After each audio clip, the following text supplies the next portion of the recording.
Bismillahirrahmanirrahim. Assalamualaikum warahmatullahi wabarakatuh. Alhamdulillahi ala ihsani wa syukru lahu ala taufiqihi wa amtinani. Asyhadu an la ilaha illallah wahdahu la syarika lahu ta'ziman li sya'ni wa asyhadu anna Muhammadan abduhu wa rasuluhu ila ridwani. Allahumma salli alaihi wa ala alihi wa ashabihi wa ikhwani. Hadirin dan hadirat yang dirahmati Allah Subhanahu wa taala, pada kesempatan bahagia ini kita akan membahas tentang bahaya lisan dan dosa-dosa yang dilakukan oleh lisan. Dan ini tentu penting bagi kita semua karena kita semua memiliki lisan.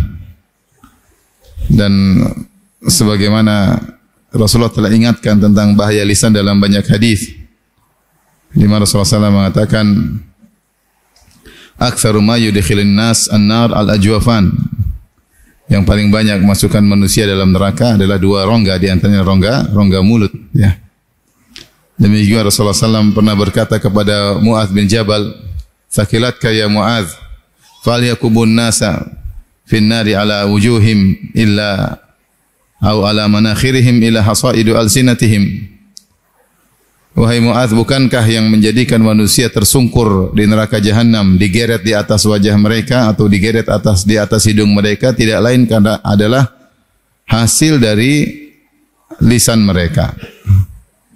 Artinya banyak orang yang masuk neraka gara-gara lisannya. Gara-gara lisannya. Demikian juga dalam hadis Rasulullah SAW berkata, "Inna rajula la yatakallama bil kalimah." Inna rajula la yatakallamu bil kalimah.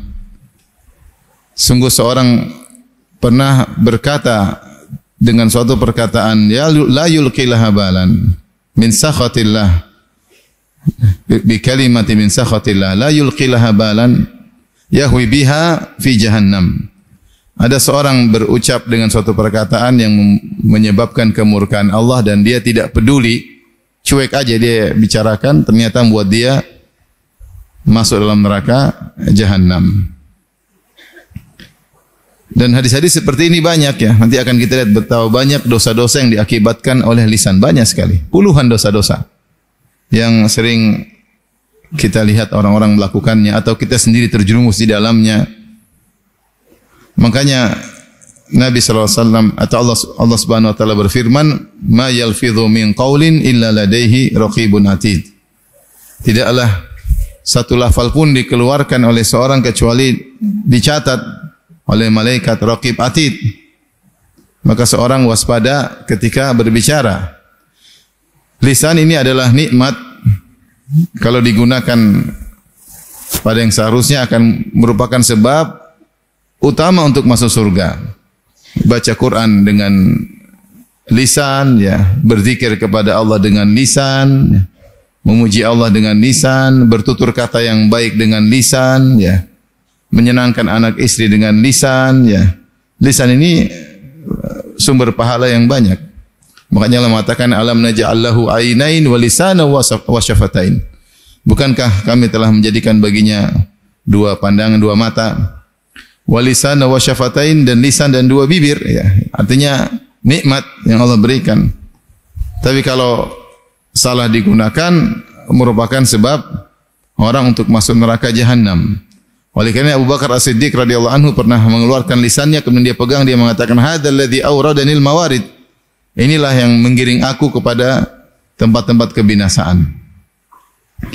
Kaidah menyatakan, ya, tidaklah seorang muslim berbicara, dan termasuk berbicara adalah menulis, ya, karena seorang mengungkap dengan lisan bisa juga dengan tulisan, hukumnya sama. Berkomentar. Kadang-kadang seorang hati-hati dalam lisan berucap tapi tidak hati-hati dalam tulisan, padahal sama hukumnya. Cara mengungkapkan sesuatu dalam hati dengan lisan maupun dengan apa? Tulisan, ya. Maka kaidah tidaklah menulis atau tidak mengungkap dengan ucapan ataupun tulisan kecuali hendaknya dipikirkan terlebih dahulu. Rasulullah SAW bersabda, "Man kana yu'minu billahi wal yaumil akhir falyakul khairan aw liyasmut." Siapa yang beriman kepada Allah dan hari akhirat, maka hendaknya ucapkan kata-kata yang baik atau dia diam. Tidak boleh seorang muslim berbicara ceplas-ceplos, bicara dulu mikirnya belakangan, enggak boleh. Jadi mikir dulu baru berbicara. Mikir dulu sebelum diucapkan. Kata Nabi sallallahu alaihi wasallam, "Man somata naja." Siapa yang diam dia selamat. Kalimat kalau belum dikeluarkan kita yang kuasai. Kalau sudah terkeluarkan, terucapkan, dia yang menguasai kita.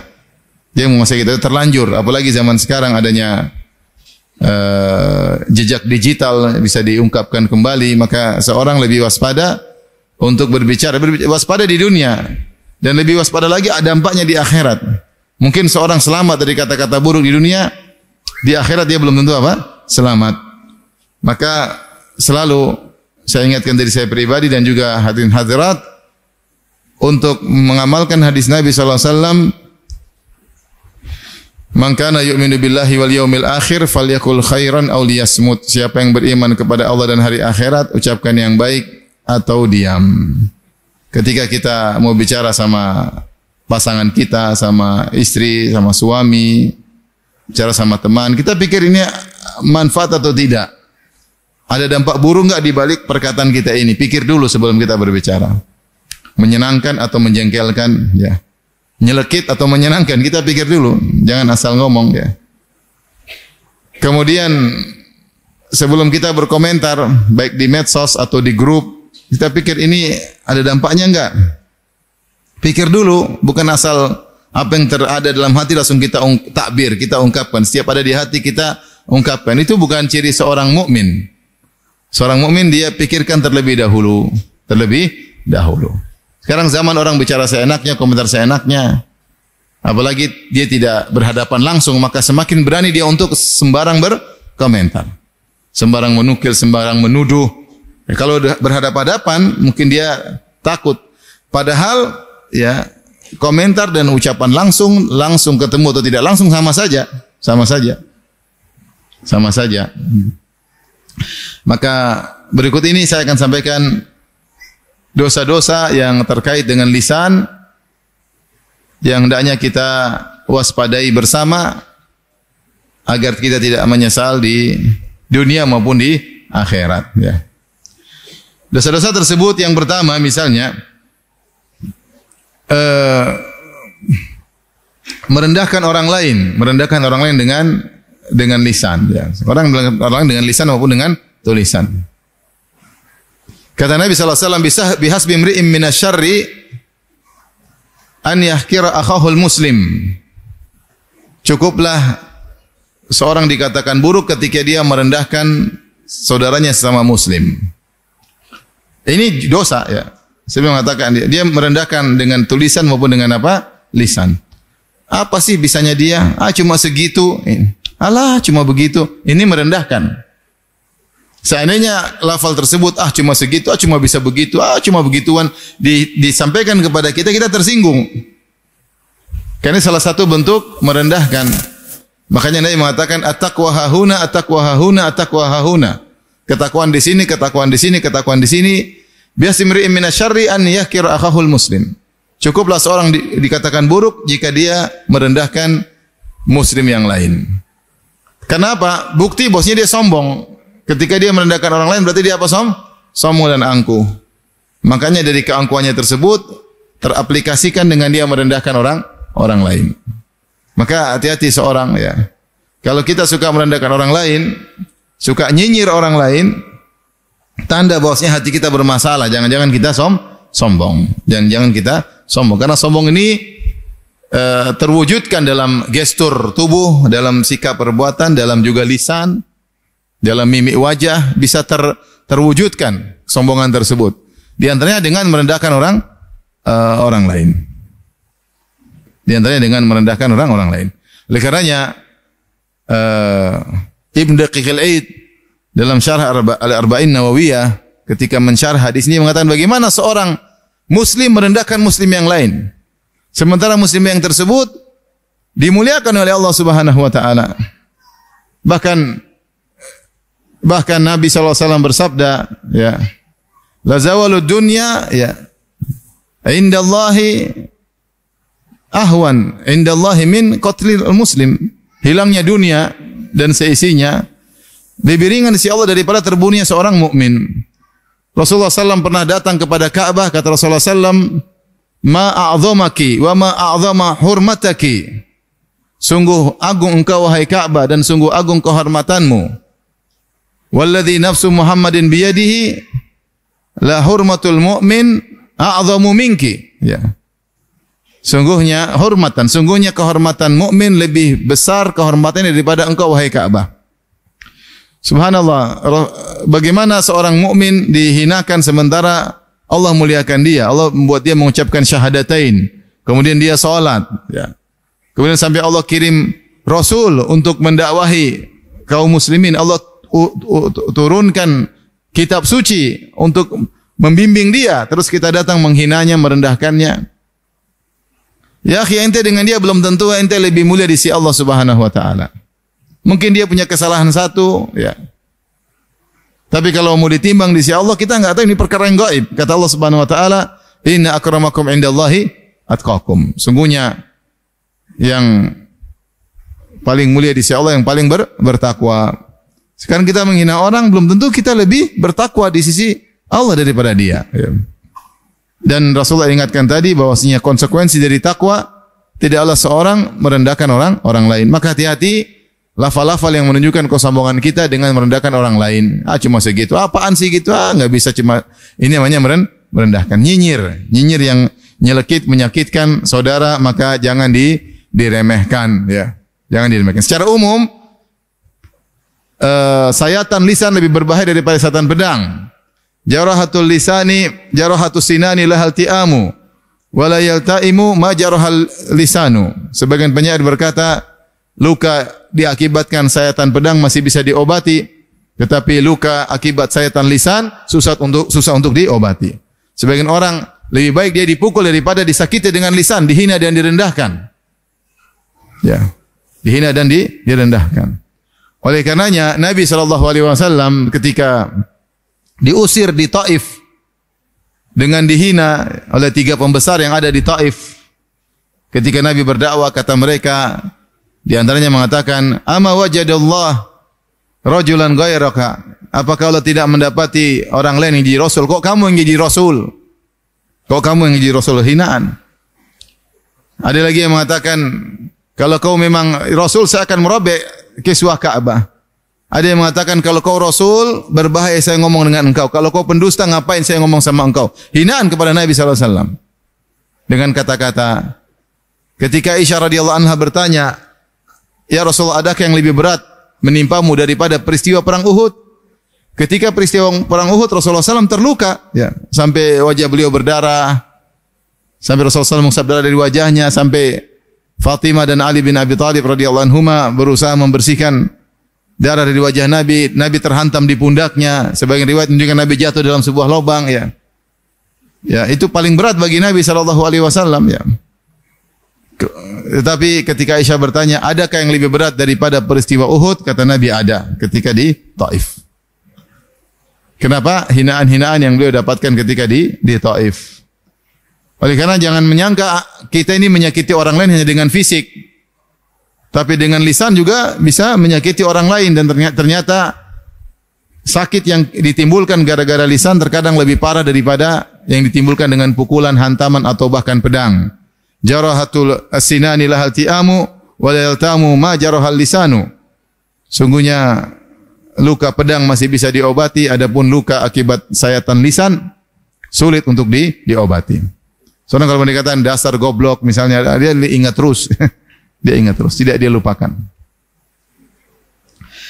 Taib, di antara ini yang pertama, yang berikutnya berapa? Yang kedua. Di antara dosa lisan adalah alman wal adza. Alman wal adza. Memberi bantuan sedekah tapi mengungkit-ungkit. Mengungkit-ungkit. Atau al-adza dengan menyakiti hati orang yang dibantu, ya. Seperti mengatakan, dasar miskin, ya. Dasar peminta-minta, kamu minta mulu misalnya, atau menghina lah. Alman, ungkit-ungkit, cerita sana cerita sini sehingga dia malu, ya. Wal adza, menyakiti, dia apa dulu minta bantuan sama saya, dia dulu susah kayak apa, saya yang bantu. Itu menyakiti. Dua-duanya dilarang.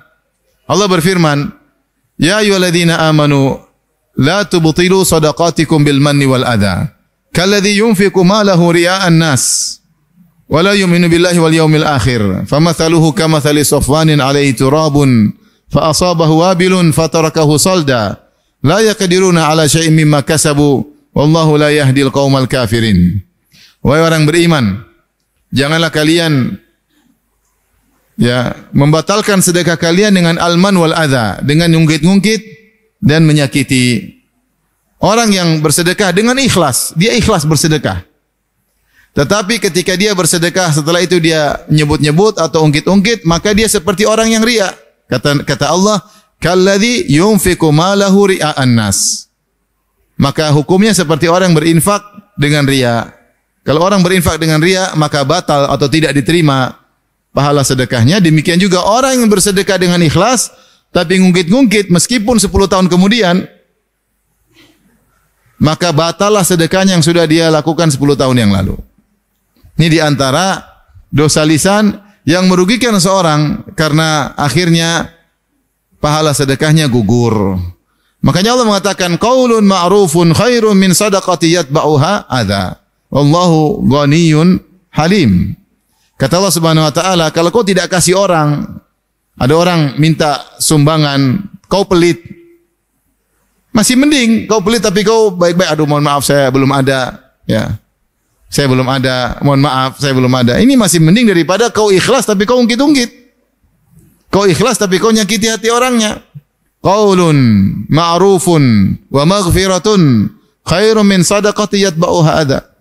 Kau menolak dengan kata-kata baik lebih baik daripada sedekah yang kau susulkan dengan alman wal adha. Maka hati-hati ikhwah dan akhwat, bapak dan ibu yang sekalian rahmati Allah Subhanahu wa taala, kalau sudah pernah bersedekah membantu orang. Sedekah itu di sini maksudnya bukan cuma berupa harta, terkadang membantu secara fisik, terkadang membantu apapun, bantuan apapun. Kalau sudah bantu orang, lupakan aja. Lupakan aja. Berusaha mencari pahala si Allah Subhanahu wa taala. Jangan ungkit-ungkit. Jangan ungkit-ungkit. Pernah bantu kakak, pernah bantu adik, pernah bantu kawan. Sekarang kawannya itu maki-maki kita, udah biarin aja. Yang kita bilang, kau dulu, ini kadang-kadang bisa gugur pahala kita. Ya sudahlah, yang berlalu biarkan berlalu. Jangan diungkit-ungkit. Kalau kita ungkit 10 tahun kemudian, 20 tahun kemudian, maka gugur. Hati-hati. Kamu dulu waktu sakit siapa yang ngobatin? Nah, ini bahaya. Ya. Dia jawab, dokter. Iya dokter, tapi yang biaya siapa? Akhirnya pahalanya hilang. Pahalanya hilang. Makanya terkadang seorang diuji oleh Allah, dia membantu kerabatnya. Terus kerabatnya tadi bikin masalah. Jangan dia ungkapin, dia tahan. Jangan bilang kau dulu yang ini, hilang semua nanti pahalanya. Hilang semua pahalanya. Maka seorang menahan diri, menahan lisannya, tidak mungkin tidak menyakiti hati orang lain, ya, supaya pahalanya tetap ada.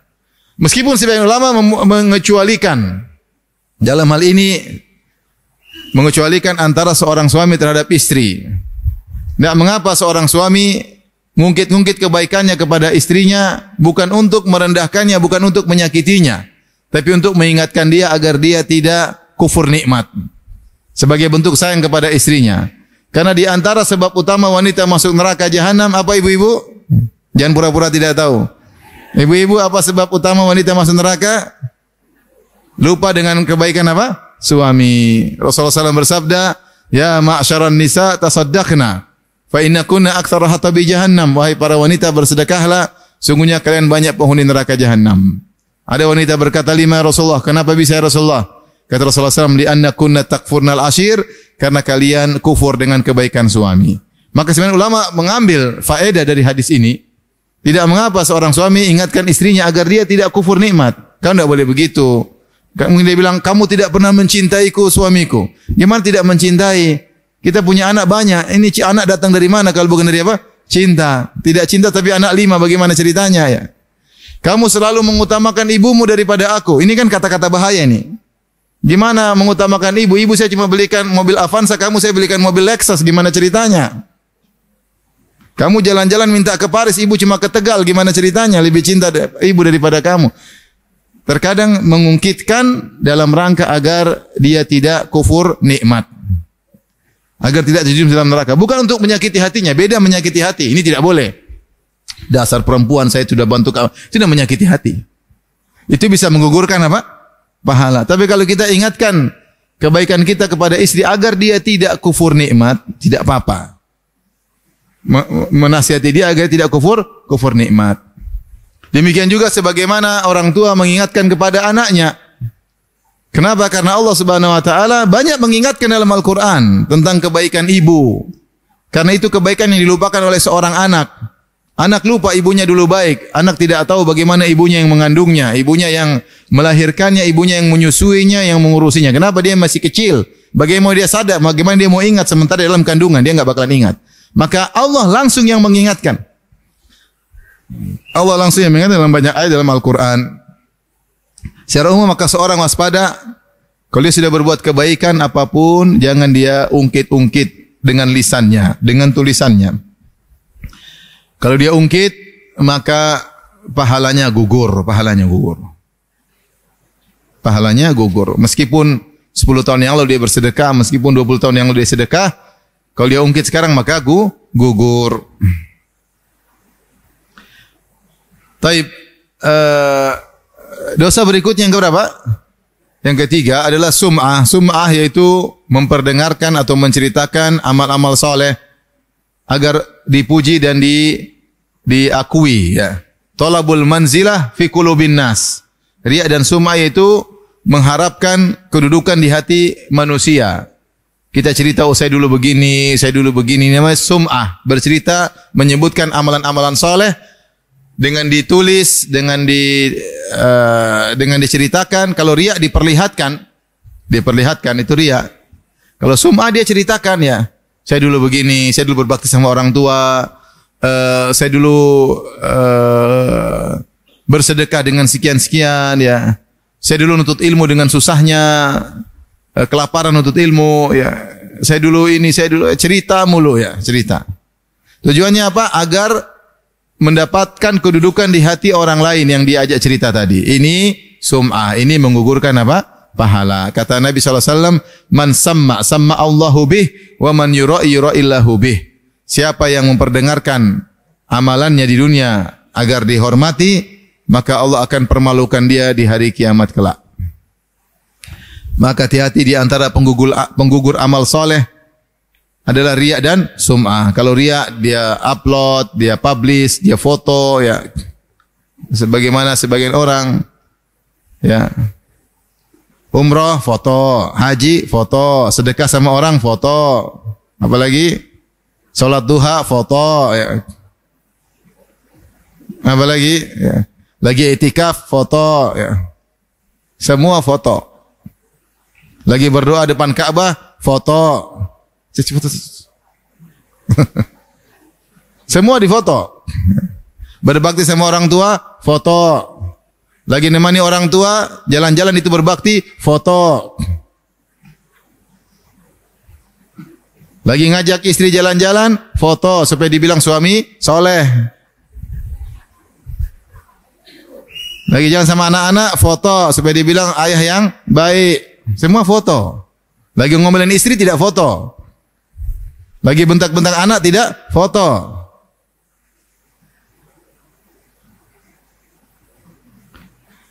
Itu riya. Kalau semua cerita, kemarin saya ke sana, kemarin saya ke sini, kemarin saya bantu ibu saya, kemarin saya bantu istri saya, kemarin saya bantu kakak saya, kemarin saya bantu adik saya, kemarin saya bantu tetangga saya. Kemarin saya dakwah di sana, kemarin saya dakwah di sini, kemarin saya pergi ke kemana, cerita semua kebaikan. Itu namanya sum'ah. Coba kita cek amalan kita. Adakah amalan kita yang orang lain tidak tahu? Hampir semuanya orang tahu. Padahal Rasulullah SAW bersabda, "Man istata'a minkum an yakuna lahu khabi'un min amalin saleh falyaf'al."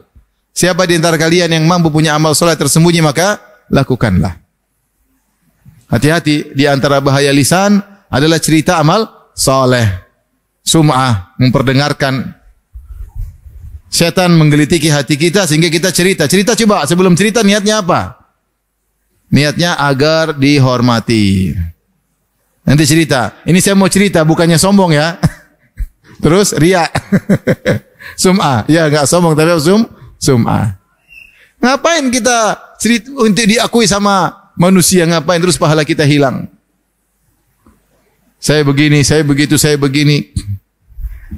Jangan cerita, sebisa mungkin jangan apa? Cerita. Jangan pernah cerita amal soleh untuk diakui manusia. Jangan. Udah sedekah banyak-banyak, cerita sana sini, sedekah kita hilang, rugi. Carilah pengakuan di sisi Allah Subhanahu wa taala. Belajarlah menjadi orang yang bahagia ketika amalnya tidak diketahui oleh orang lain. Belajar.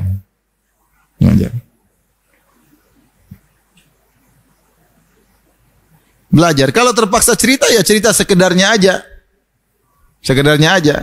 Seperti kata Ibnul Jauzi dalam kitab Talbis Iblis. Ada orang sedang puasa, ditawarin makan. Makan, shaim, lagi puasa. Jelas, enggak apa-apa, biar tidak tersinggung orang itu. Dia terpaksa cerita. Puasa, makan enggak? Aduh, saya lagi puasa, selesai. Ini oke, enggak ada masalah. Dia terpaksa cerita karena supaya tidak menyinggung orang yang menawarkan makanan. Tapi kalau ria, ini hari apa ini? Hari apa ayo? Hari Kamis kan? Nah. Kalau hari Kamis ada apa sunnah apa yo? Maksudnya ingin mengesankan saya setiap Senin Kamis selalu puasa. Itu namanya pamer ibadah yang lain yang sudah tersembunyi. Setan punya cara, trik untuk kita bisa ria seakan-akan tidak ria. Sumah seakan-akan tidak sumah. Maka hati-hati lisan ibu-ibu. Kalau ketemu lagi ngobrol sama ibu-ibu, enggak usah cerita. Ada ibu satu cerita depan ibu yang lain. Saya kemarin saya sudah haji 2 kali. Masya Allah gini. Ibu sudah haji 10 kali, enggak usah bilang, diam aja. Dia bilang, kau baru 2, saya 10. Saya tidak sombong ya, tapi cuma mau kasih tahu. Enggak usah. Kalau ada yang tanya, kamu udah haji? Udah, alhamdulillah. Karena enggak apa-apa haji, enggak ada masalah di. Tapi enggak usah bilang udah 5 kali. 4 kali dikejar polisi. Karena visanya bermasalah. 1 hari sembunyi dalam hotel. Seperti kemarin banyak orang seperti itu. Jadi hati-hati bahaya sum'ah, menceritakan amal soleh, talabul manzila fi qulubin nas, untuk mencari pengakuan, penghormatan dari manusia. Ini adalah bahaya lisan yang berbahaya. Yang berikutnya, bahaya lisan adalah sombong. Ya, sombong jelas. Sombong bisa dengan perbuatan, sombong dengan bisa perkataan, sombong dengan sikap. Ya, sombong. Dan hati-hati kata Rasulullah SAW, la yadkhul jannata man kana fi qalbihi mithqalu dzarratin min kibr. Tidak masuk surga orang dalam hatinya ada kesombongan meskipun sekecil atau seringan dzarrah. Ada sedikit saja ringan sombong, tidak masuk surga. Kenapa? Karena sombong ini meskipun kecil, dia besar dosanya. Meskipun dia kecil, sedikit saja sombongnya, maka dia dosa besar. Apalagi kalau sombongnya banyak. Karena ini terkait dengan sifat rububiyah Allah Subhanahu wa taala. Allah mengatakan dalam hadis qudsi, al-izar al-kibriya'u ridai wal azamatu izari faman naza'ani fi wahidin minhuma qadhaftuhu finnar. Sungguhnya keangkuhan atau kebesaran adalah adalah selendangku, keagungan adalah sarungku. Siapa yang mencoba-coba mengusikku pada salah satu di antara keduanya, aku lemparkan di neraka jahanam. Yang berhak sombong, berhak merasa yang berhak besar itu hanya Allah, karena semua ciptaan Allah Subhanahu wa taala. Kamu enggak bisa apa-apa. Kamu pintar ya Allah yang kasih. Kamu kaya Allah yang kasih. Kamu sehat juga Allah yang kasih, ya. Kalau Allah cabut sewaktu-waktu bisa ya. Orang badan besar, kaya raya, kena DBD, dicium sama nyamuk, mati. Benar. Dicium nyamuk, sekali cium aja. 2 hari, 3 hari, tewas. Hartanya tidak bermanfaat. Ada orang kaya raya, kena DBD, meninggal. Ada atau tidak? Ada. Nggak bisa apa-apa. Orang binaraga kuat kasih virus, lemas, nggak bisa apa-apa. Kita ini sangat lemah. Sangat lemah. Ya, maka ketika sombong, ini sifat yang paling dibenci oleh Allah, karena yang berhak untuk agung, sombong, besar hanyalah Allah Subhanahu wa taala. Maka hati-hati kalau kita sombong. Sombong itu sebenarnya penyakit hati, cuma dia terungkap dengan lisan. Saya ini yang begini, saya gini, saya diakui oleh ini sombong, udah kelihatan. Kamu siapa? Saya ini begini, saya begini. Dan sombong banyak, sombong karena harta, sombong karena jabatan, sombong karena popularitas, sombong karena banyaknya followers, sombong karena ilmu, banyak sebab kesombongan. Oleh karenanya dalam satu hadis, bainama rajulun yamshi wa alaihi hullatani, ketika ada seorang sedang berjalan, kemudian dia memakai dua gaun, dua pakaian yang indah, dan dia ujub dengan dua pakaian tersebut. Idh khasafa Allahu bihil ard, maka Allah benamkan dia dalam tanah. Wa huwa yatajaljalu fiha ila yaumil qiyamah, maka dia digoncang oleh Allah sampai hari kiamat. Dia sombong karena bajunya. Sombong karena bajunya, pakai baju bagus, sombong. Nah, ibu-ibu hati-hati. Beli baju branded, ya. Pakai uang bandit. Jadi demit ya. Hati-hati sombong dengan pakaian banyak, sombong dengan karena mobil bagus, sombong karena jam bagus, sombong karena tas bagus, sombong karena baju bagus, sombong karena jabatan, sombong karena ilmunya tinggi, sombong karena hafalan Qur'annya, sombong karena banyaklah. Karena sanatnya banyak sombong. Pokoknya sombong dibenci oleh Allah Subhanahu wa taala, ya. Allah berfirman tentang neraka, fabi'sa maswal mutakabbirin, ya. Seburuk-buruk tempat bagi orang yang sombong. Maka hati-hati, sombong itu seringnya dengan apa? Lisan. Ujub, pamer, jadi sombong. Jadi sombong.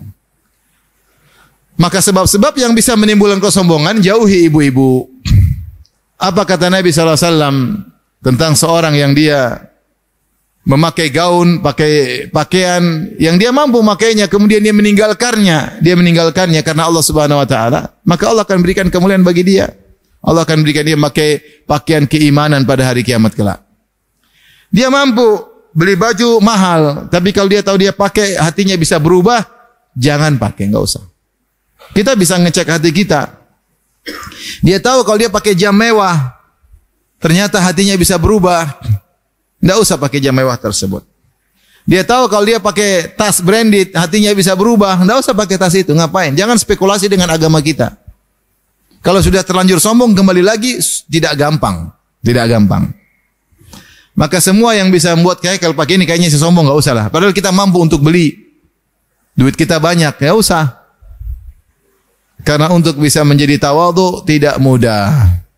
Menjadi sombong gampang kalau mau sombong. Ada duit banyak, kemana-mana ya jadi sombong ya. Taib, berikutnya yang keberapa? Yang kelima. Yang kelima adalah al-lamz. Al-lamz itu mencela. Allah berfirman Al-Quran, wailul likulli humazatil lumazah. Celaka bagi setiap pengumpat dan pencela. Allah dalam Al-Quran hanya memulai surat dengan wailun, celaka cuma 2 surat. Pertama, wailul lil mutaffifin, celaka bagi orang-orang yang mengurangi takaran. Yang kedua, wailul likulli humazatil lumazah, celaka bagi orang yang mengumpat dan mencela. Kenapa? Karena kedua perbuatan ini terkait dengan hak orang lain. Wailul lil mutaffifin, celaka bagi orang yang mengurangi takaran karena menzalimi orang dari sisi hartanya. Dia jual barang seharusnya 10 kilo, dia kasih cuma 9 kilo 9 ons, kurangi 1 ons, sedikit. Tatfif itu mengurangi sedikit. Sehingga orang yang beli tidak menyadari, ya, dia kurangi sedikit. Celaka, ya. Demikian juga menzalimi orang dari sisi harga dirinya dengan mencela dengan cibiran bibir, dengan pandangan menghina, dengan tangan dan lainnya. Itu semua namanya mencela. Ada yang mengatakan humazah, yaitu bicara di belakang seperti ghibah. Kalau lumazah di depan. Ya.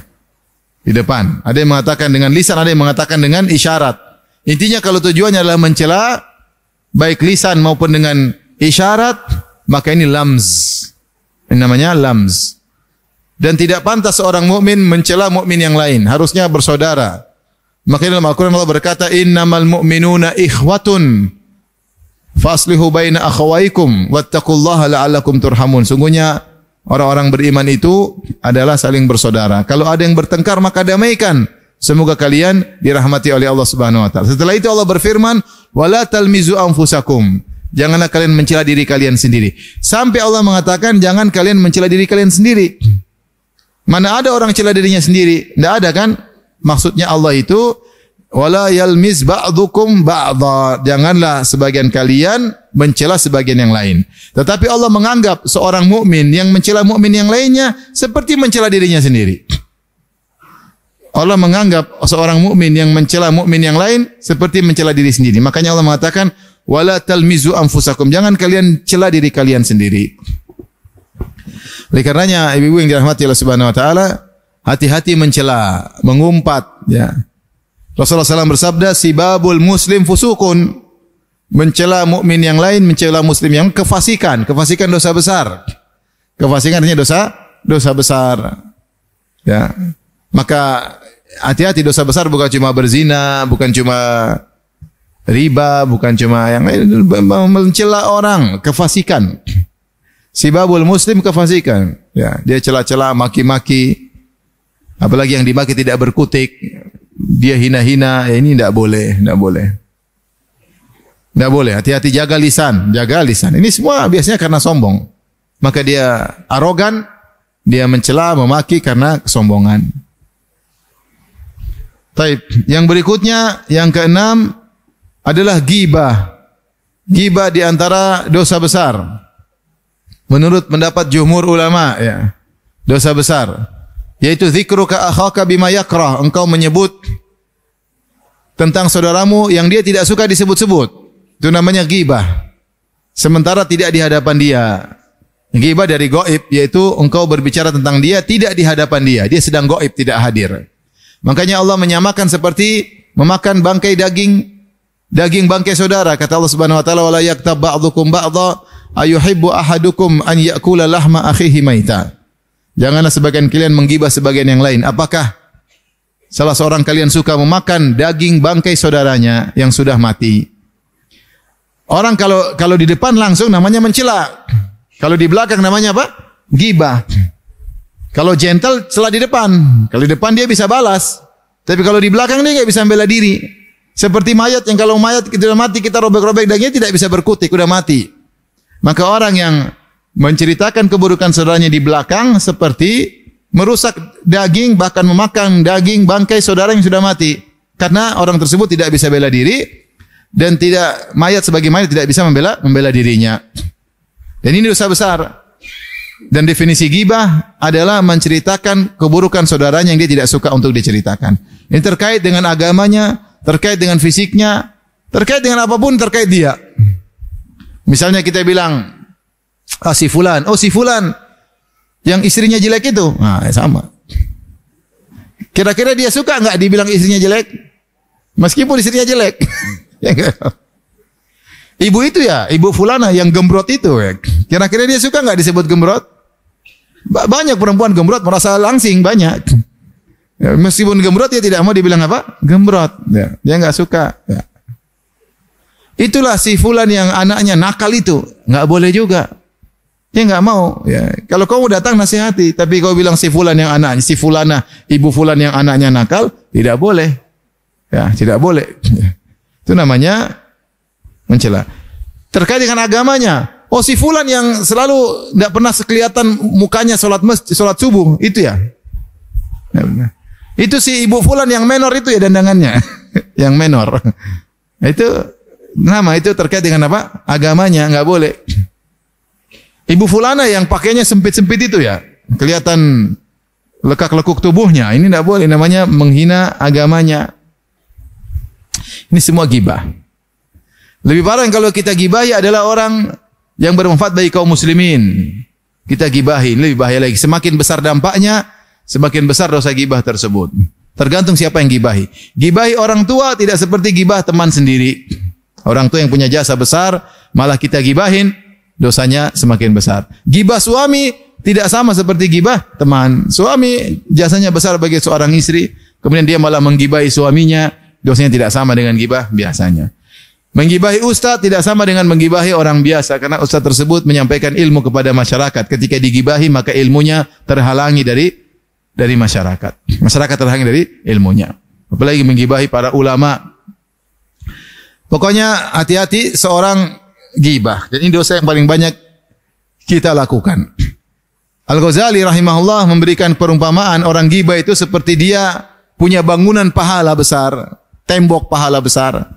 Kemudian dia siapkan manjanik, katapel raksasa yang berisi batu atau besi, kemudian dia hantam bangunannya tersebut. Dar. Nah. Semakin banyak dia gibah, semakin hancur istana pahalanya. Maka seorang renungkan, dia udah bikin istana pahala tinggi-tinggi, kemudian dia hancurkan. Dar, setiap hari dia hancur. Bayangkan seorang yang menggibah, biasanya orang digibahi kan dia tidak suka. Ternyata dengan menggibah orang tersebut justru membahagiakan orang tersebut di akhirat kelak. Dia harus setor pahalanya kepada orang yang paling dia benci. Dia harus nyetor pahalanya kepada orang yang paling dia benci. Makanya ada seorang datang kepada seorang ulama salaf. Dia mengatakan dia mau cross check, tabayun. Ya fulan, ya ulama fulan, ya alim fulani. Saya dengar kau gibah saya. Kata alim tersebut, ngapain gibah kamu? Kalau saya harus pun menggibah, karena saya akan setoran pahala, mending saya gibah kedua orang tua saya. Gibah kamu rugi. Kita gibah itu berarti kita setoran pahala. Tadi malam kita sholat malam, tadi pagi kita sholat duha, siang kita sedekah, kemudian kita setor sama orang yang kita benci. Kita gibahin dia. Berarti kita setoran pahala ke dia. Istana pahala yang sudah kita punya, kita bombardir. Sehingga jatuh. Maka seorang jaga lisannya agar tidak bergibah. Yang berikutnya di antara dosa adalah atanabuz bil alqab. Kata Allah, wala tanabazu bil alqab. Jangan bikin gelar-gelar kepada kaum mukminin yang lain. Ada orang ahli bikin gelar supaya menjengkelkan orang tersebut. Dibilanglah kampret, dibilanglah cebong, dibilanglah kadal Arab, macam-macam. Kadrun ya, kadal gurun. Ini ngapain seperti ini? Sesama muslim loh. Ini sedang memberi gelar kepada sama muslim. Atau kalau mau tegur aja, kalau bantah aja. Orang punya salah berhak untuk dibantah. Tapi beri gelar-gelar tidak boleh. Wala tanabazu bil alqab, memberi gelar-gelar, enggak boleh. Siapa yang suka diberi gelar tersebut? Enggak ada yang suka. Maka hati-hati, jangan beli gelar-gelar. Itu dosa tersendiri. Allah sebut dalam Al-Quran. Dosa tersendiri. Ya.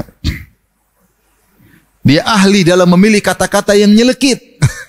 Kalau Rasulullah suruh seorang berbicara, mikir dulu mana yang kata-kata yang baik. Wal kalimatu thayyibatu shadaqah. Kata-kata baik adalah sedekah. Dia malah mikir gimana ngucapin kata yang bikin orang jengkel. Kebalikannya. Maka dia ambil gelar tertentu, kemudian dia lemparkan kepada orang mukmin tersebut. Waliyadzubillah, orang enggak usah berlebih-lebihan. Orang tidak usah berlebih-lebihan, ya.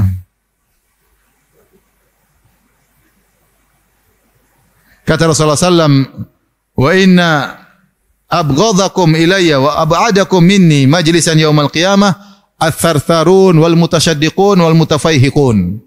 Sungguhnya orang yang paling aku benci, yang paling jauh dari majelisku pada hari kiamat kelak adalah ats-tsartsarun, orang yang banyak omong, ya. Banyak omong tapi tidak benar, ya. Al-mutasyaddiq yaitu membicarain orang dengan mengolah-olah, melintir lisan, mengolah-olah mulut, yaitu diantaranya milih kata-kata yang nyelekit apa, ngomongnya dibuat-buat. Kalau seandainya dia bilang gembrot bilang dasar gembrot, diputar-putar lisannya.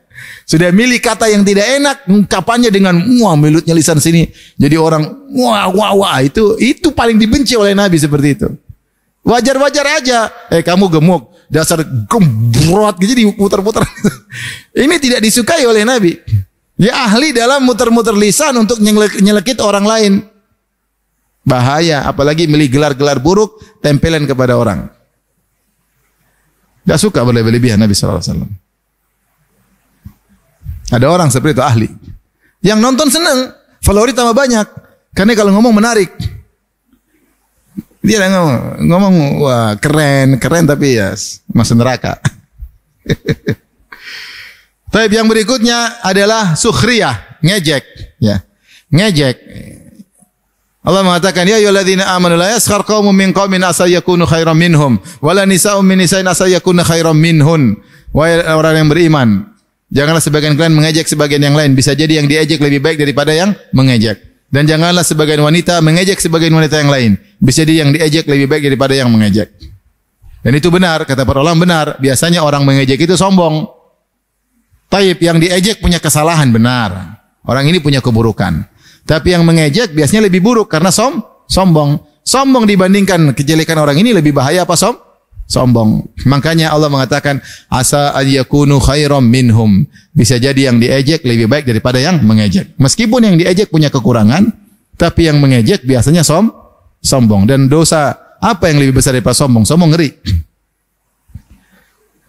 Kita sama muslim saling mencintai. Kalau kita bantah-bantah aja, tidak usah sukhriyah. Kemudian kata Allah lebih khusus lagi, wala nisa'un min nisa'in, dan jangan sebagian wanita ngejek wanita yang lain. Kata Al-Qurtubi rahimahullah, dikhususkan penyebutan wanita karena ejek-ejekan paling banyak di kalangan para wanita. Wanita tuh ngejek temannya banyak. Dompetnya jelek diejek, hidungnya pesek diejek, bajunya murahan diejek, sendalnya lama diejek, suaminya jelek diejek, anaknya ingusan diejek, rumahnya reot diejek, rumahnya kotor diejek, semuanya.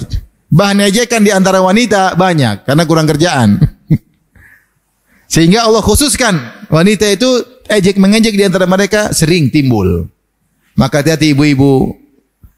Kita ngejek orang ternyata yang kita ejek lebih mulia di sisi Allah. Kita ngejek dia bajunya mungkin lusuh, jelek, mungkin ada baunya sedikit tapi ternyata dia rajin salat malam. Dia punya kekurangan tapi dia punya kelebihan yang lain. Ternyata dia rajin salat malam. Ternyata dia taat sama suaminya. Kita ngejek-ngejek dia, ternyata dia lebih mulia daripada kita. Maka kalau mau nasihati tidak perlu mengejek. Makanya hati-hati, ejek-ejekan banyak muncul di kalangan ibu-ibu. Benar atau tidak ibu-ibu? Bapak-bapak bilang benar. Saya enggak bapak-bapak ya. Benar enggak ibu-ibu banyak ejek-ejekan di antara ibu-ibu? Ragu. Taib di antaranya dosa berikutnya yang keberapa? Yang keberapa ibu? 9. Namimah adalah mengadu domba. Namimah itu tidak disyaratkan bohong, hati-hati. Namimah tidak disyaratkan bohong. Bisa jadi perkataannya benar, tapi kalau menimbulkan pertikaian, maka itu namanya namimah. Dia datang ke situ ngomong sesuatu, dia bilang kamu gini, datang sini dia ngomong, akhirnya saling benci-membenci. Subhanallah. Jujur, tapi menimbulkan pertikaian dibenci oleh Allah. Bahkan syariat membolehkan bohong untuk mendamaikan. Dalam hadis bahwasanya la yahilul kadzib illa fi thalath. Tidak halal dusta kecuali 3 perkara. Pertama, dalam perang boleh dusta. Kedua, kata-kata gombal antara suami istri agar lebih saling mencintai. Yang ketiga, islah baina dzatil bain. Untuk mendamaikan di antara yang bertikai. Kita boleh bohong untuk mendamaikan dan dapat pahala bohong tersebut. Jangan konyol jujur untuk memberkelahikan. Itu namimah. Datang kepada seorang laki ngomong istrimu gini-gini, lapor, kemudian datang istrinya suamimu gini-gini, ribut suami istri. 2 teman sudah lama bersahabat. Ini namanya teman salah ngomong, ini salah ngomong, dia adukan. Dia ngomong gini, ribut. Antara dai dengan dai, lapor, ustaz itu bilang kamu begini, balik ustaz ini bilang gini, ribut di antara dai tersebut. Meskipun benar yang dia sampaikan. Itu tidak boleh, apalagi dia bohong. Bohong. Benar aja bisa bikin ribut, jangan. Ya enggak usah, ngapain kita bikin ribut kaum mukminin? Itu namanya namimah, ngadu domba. Jujur aja bikin ribut enggak boleh. Ya. Apalagi kalau ternyata bohong. Jadi namimah plus bohong, ya. Oleh karenanya Rasulullah SAW mengatakan la yadkhulul jannata qattat. Orang yang namimah tidak masuk surga. Orang yang namimah tidak masuk surga. Orang yang namimah diazab kubur. Ketika Rasulullah SAW dalam hadis Ibnu Abbas melewati dua penghuni kubur, kata Rasulullah SAW, innahuma la yu'adzabani wa ma yu'adzabani fi kabirin, amma ahaduhuma fakana yamshi bin namimah. Ini dua penghuni kubur sedang disiksa. Mereka disiksa bukan perkara besar, artinya bisa mereka tinggalkan, tapi mereka tidak tinggalkan. Amma ahaduhuma fakana yamshi bin namimah, satunya suka ngadu domba. Sana bikin masalah, ngadu domba, ribut. Ada orang suka begitu memang, suka senang lihat orang ribut. Dan orang-orang mudah terpancing untuk emosi kemudian ribut. Ini masih banyak ya. Waktunya sudah habis. Masih banyak ya. Hah? Masih ada. Saya bacakan aja judulnya ya. Berbicara tanpa ilmu tentang Allah tanpa ilmu, menyandarkan nikmat kepada sebab bukan kepada Allah, menuduh yang tidak-tidak, melaknat, dusta, perkataan yang kotor, menceritakan rahasia ranjang, menceritakan sifat wanita lain kepada suami, terlalu banyak bercanda dan ketawa, berdua wajah, ya, bicara yang tidak pada urusannya, berlebihan dalam memuji, dan seterusnya ya. Pelan-pelan ibu-ibu, jangan semuanya ya. Mungkin sampai sini aja dulu, ibu-ibu yang dirahmati Allah Subhanahu wa taala ya. Insyaallah kita lanjutkan di kesempatan yang lain ya. Ya. Atau mau ditambah ibu-ibu? Sudah ya? Ibu-ibu? Sudah ya? Belum? Nanti enggak diamalkan terlalu banyak.